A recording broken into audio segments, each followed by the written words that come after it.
Esta es a segunda aula do primeiro módulo da disciplina Físico-Química da Geologia. En esta aula iremos a tratar novamente a primeira lei da termodinámica e faremos alguns exercícios, especialmente para sistemas isotérmicos e adiabáticos, tanto reversíveis quanto irreversíveis. Por ser uma aula de exercícios, é importante que vocês acompanhem os mesmos e realizem eles novamente no caderno ou em uma folha, tantas vezes quanto seja necessário para aprender e compreender realmente por que são feitos assim e como são feitos. Vamos inicialmente lembrar o que aprendimos na primeira aula sobre o primeiro princípio da termodinâmica. Nós fizemos a redução da equação para o trabalho aplicado especialmente ao trabalho de expansão e compressão de um gás ideal. E mostramos que existia uma equação geral, que então seria aplicável em todos os casos, na qual o trabalho é calculado como menos a integral da pressão externa aplicada sobre o gás diferencial V, onde a integral será realizada entre o volume inicial e o volume final. Sempre que o processo for irreversível, deverá ser utilizada essa equação geral. Agora, no caso particular em que o processo for reversível, é possível substituir a pressão externa pela pressão interna na equação, a pressão do gás, que no caso de um gás ideal, verifica a equação geral dos gases ideais, P vezes V igual a nRT. De forma que, quando o trabalho do gás seja um trabalho de expansão, o volume final será maior que o volume inicial. E por termos aqui um sinal negativo, o trabalho será negativo. Já pelo contrário, quando for realizado um trabalho de compressão sobre o gás, como o volume final será menor que o volume inicial, o que está dentro da integral terá sinal negativo, e como temos este sinal negativo do lado de fora, o trabalho resultará positivo. Posteriormente, nós fizemos o enunciado da primeira lei de termodinâmica e falamos que a primeira lei de termodinâmica estabelece que a energia pode ser convertida de uma forma para outra, mas não pode ser destruída. Falado em outras palavras, a energia do universo é uma constante.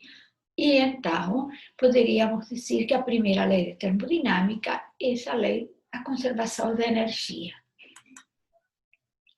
Em termos de equação, podemos escrever a energia interna, que vamos indicar com o símbolo U, como trabalho mais calor trocado. Ou seja, para todo o processo, o delta de energia interna poderá ser calculado como trabalho mais calor. E, considerando a nossa definição de trabalho e de calor, poderíamos resumir dizendo que sempre que o trabalho seja realizado pelo sistema, ou seja um trabalho de expansão, o sinal será negativo, e da mesma forma o calor absorvido pela vizinhança, ou seja, calor cedido pelo sistema, será negativo. Já de outra forma, o trabalho de compressão realizado sobre o sistema será positivo, e o calor absorvido pelo sistema, que será um calor cedido pela vizinhança, será positivo.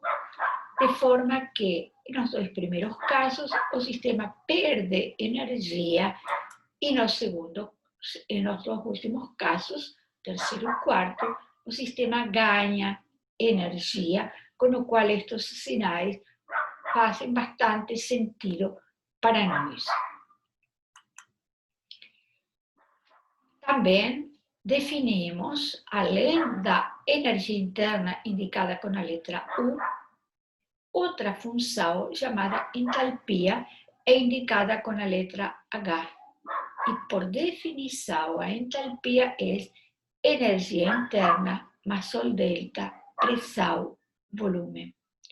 Notem que se fazemos o delta é delta H igual a delta U mais P delta V mais V delta P. Ou, em forma genérica, H igual a U mais PV. A energia interna U e a entalpia H são funções termodinâmicas. O trabalho W e o calor Q também. Qual a diferença? A diferença é que energia interna e entalpia são funções de estado do sistema, ou seja, dependem apenas do estado inicial e final. Já o trabalho e o calor não são funções de estado e, portanto, dependem do caminho, dependem da forma como o processo foi realizado. Finalmente, na aula anterior, nós definimos o que era um processo adiabático e falamos que um processo adiabático era aquele no qual o calor trocado pelo sistema com a vizinhança é zero. Então, se o calor é zero, delta U, que é calor mais trabalho, será igual a trabalho.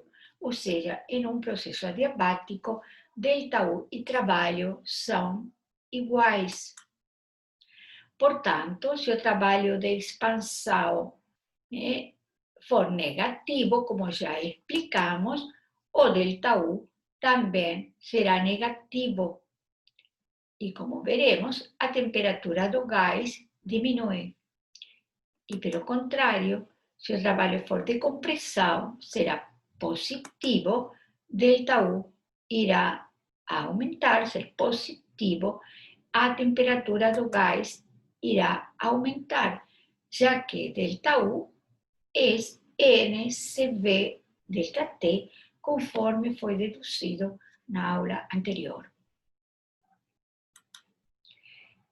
Finalmente, temos que colocar que para um processo reversível adiabático se verificam estas equações aqui, estas relações entre pressão e volume e entre temperatura e volume. Essas equações podem ser deduzidas. A dedução é bastante complicada e não é o objeto desta aula, mas ela se encontra disponível no livro de Atkins e de Pauli e na plataforma. Considerando uma constante gama, que é igual à capacidade calorífica a pressão constante, dividido a capacidade calorífica a volume constante, pode ser deduzido que a pressão inicial vezes o volume inicial elevado a gama é igual à pressão final vezes o volume final elevado a gama.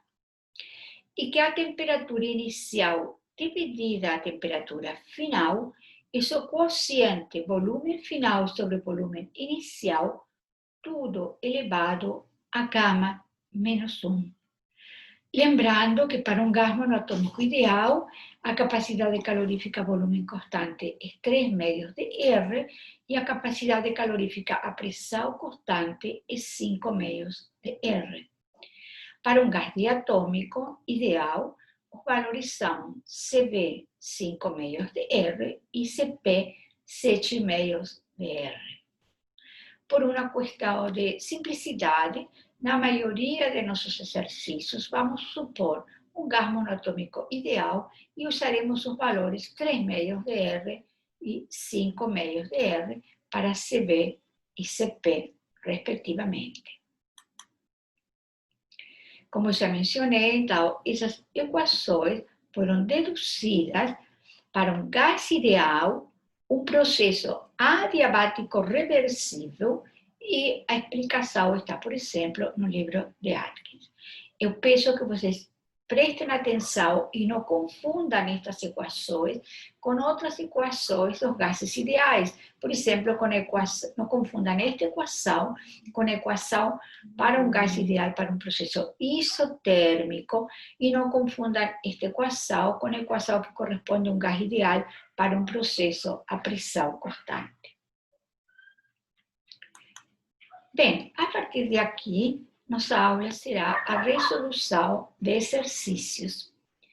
O primeiro exercício é o seguinte: o mol de um gás ideal monoatômico, inicialmente a 300 Kelvin e 1 atm, e 5 atm, se expande em forma adiabática reversível até uma pressão final de 1 atm. E é pedido que calcule trabalho, calor, ΔU e ΔH para esse processo.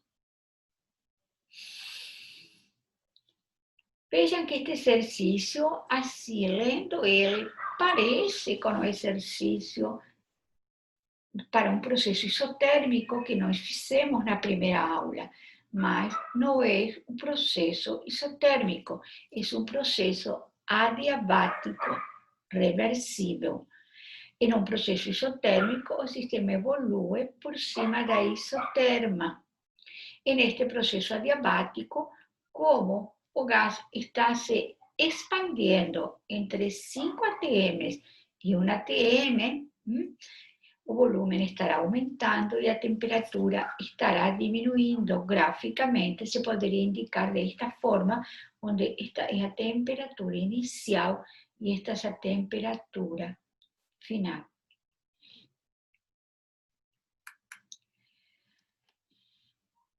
Como já mostramos nos slides anteriores e como está mostrado nessa figura, a temperatura final não será 300 Kelvin, será uma temperatura menor porque o gás se expande.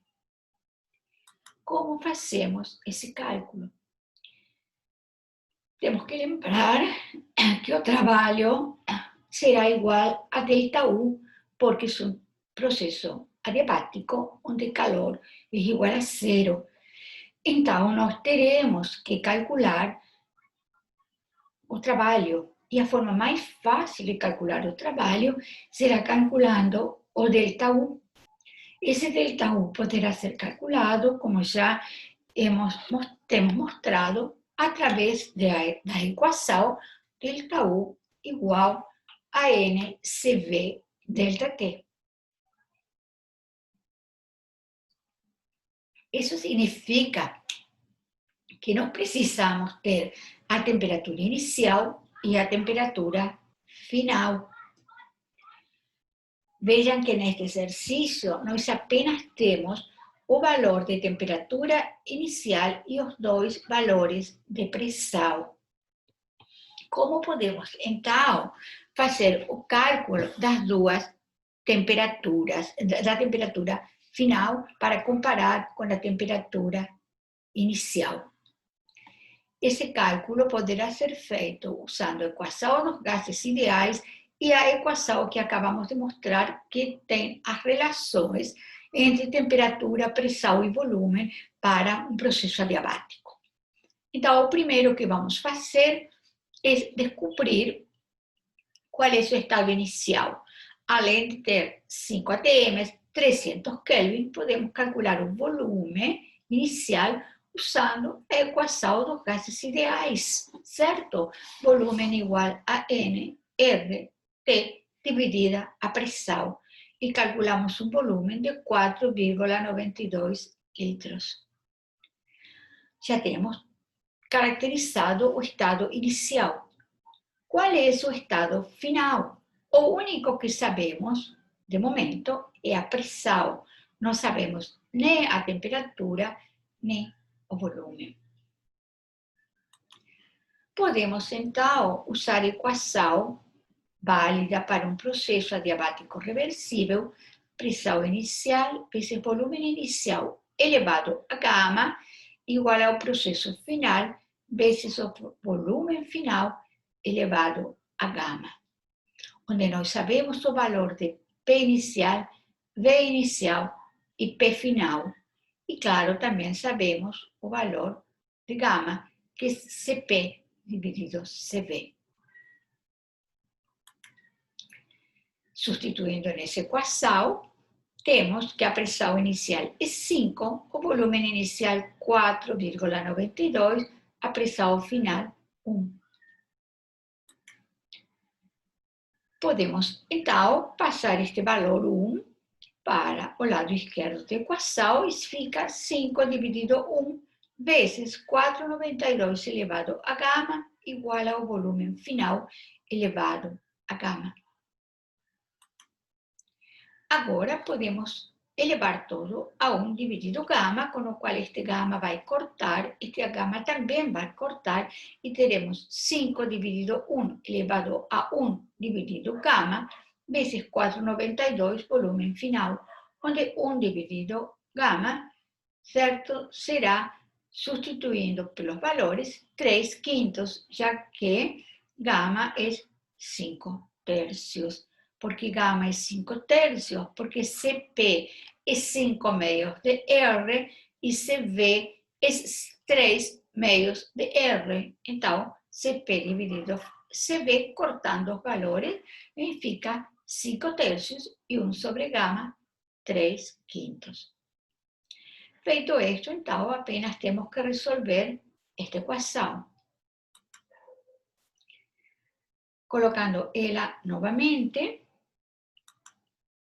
nós podemos substituir 1 sobre gama e, finalmente, então, calcular o volume final como 12,89 litros. Como está mostrado aqui, 3 quintos foi substituído por 0,6, porque muitas vezes a calculadora da qual vocês dispõem não trabalha com números fracionários. Caso vocês tenham uma calculadora que permite fazer a conta com o número fracionário, não precisam fazer esta substituição mostrada aqui. Então, nós agora temos todo o sistema caracterizado, certo? O estado inicial, que tem 300 kelvins, sua temperatura, 5 atm de pressão, 4,92 de volume inicial, certo? E o volume final é 12,89, sendo que a pressão final era 1 atm. Apenas nos falta calcular a temperatura final.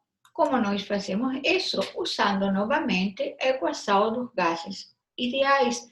Lembrando que a pressão é colocada em atm, o volume em litro, a constante dos gases 0,082 em atm litro sobre grau Kelvin mol. A temperatura, então, resultará em graus Kelvin e será 157 Kelvin. Como já falamos, um número menor que 300, que é a temperatura inicial, porque o gás se expande. Tendo caracterizado os dois estados, o estado inicial e final, será bastante simples fazer o cálculo de ΔU e de trabalho, já que o calor é zero por ser um processo adiabático. Apenas teremos que substituir na equação NCV ΔT. De forma que, ao substituir CV por 3 médios de R e as duas temperaturas, a final e na inicial, fica esta expressão aqui, lembrando que o R tem que ir em unidades de Joule sobre grau Kelvin mol, porque estamos calculando uma energia, a energia interna, sempre que fazemos cálculo de trabalho, calor, ΔU, ΔH, ou seja, de alguma forma de energia, é recomendável usar as unidades em joules sobre grau Kelvin mol, ou joule mol, dependendo do caso. No caso de R, 8,314 joules sobre grau Kelvin mol, de forma que o resultado para ΔU dá menos 1.782 joules, um sinal negativo porque a temperatura diminuiu. O trabalho em tal também será negativo, como deve ser, porque é um trabalho de expansão. O ΔH pode ser calculado com um raciocínio semelhante, como NCP ΔT, onde CP é 5 meios de R e R novamente é 8,314 joules sobre Kelvin mol.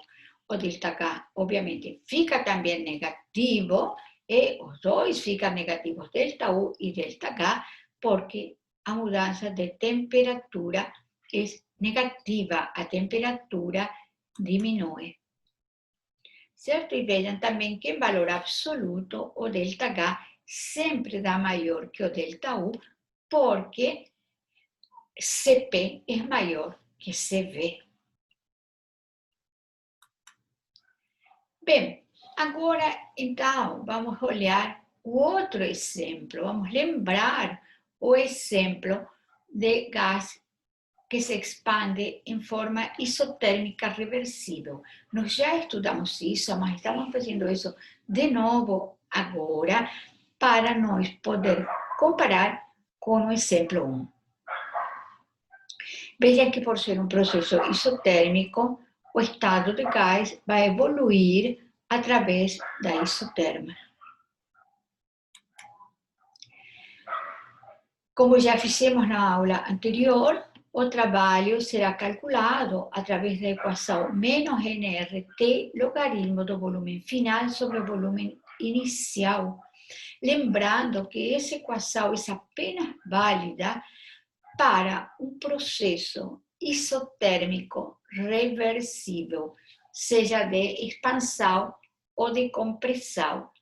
E lembrando que a temperatura constante, ou seja, para um processo isotérmico, volume final dividido volume inicial é igual a pressão inicial dividida a pressão final. Então, nós usaremos um ou outro dependendo dos dados no exercício. Né? Como aqui nos foi fornecido o dado de pressão, podemos resolver diretamente o exercício usando as pressões que nos foram dadas. Não podemos usar os volumes que calculamos no exemplo 1, porque o volume inicial é o mesmo, mas o volume final é diferente, porque aqui, neste caso, é isotérmico. Novamente, o valor de R tem que ser colocado em joules sobre Kelvin mol, as pressões nas mesmas unidades, e a resposta fica também um valor negativo, menos 4,014 vezes 10 a 3 joules, ou seja, 4.014 joules. O ΔU é GNCP ΔT, como vimos na aula passada, e da mesma forma o ΔH, como o ΔT é zero, o ΔU é zero, e o ΔH, que vimos na aula passada, que era NCP ΔT, também será zero. Tanto o ΔU como o ΔH são zero para um processo isotérmico. Se o ΔU é zero, o trabalho e o calor são iguais com sinal trocado. E então, o calor é 4,014 vezes 10 a 3 joules, com sinal positivo. Certo? Então, em base a isso que foi aprendido, faremos um novo exercício, um exercício de revisão para processos isotérmicos e adiabáticos. Veremos novamente o caso de isotérmico reversível e de adiabático reversível, que são a parte A e B do exercício, e depois veremos o caso de processos irreversíveis à pressão externa constante, que es un tipo de ejercicio.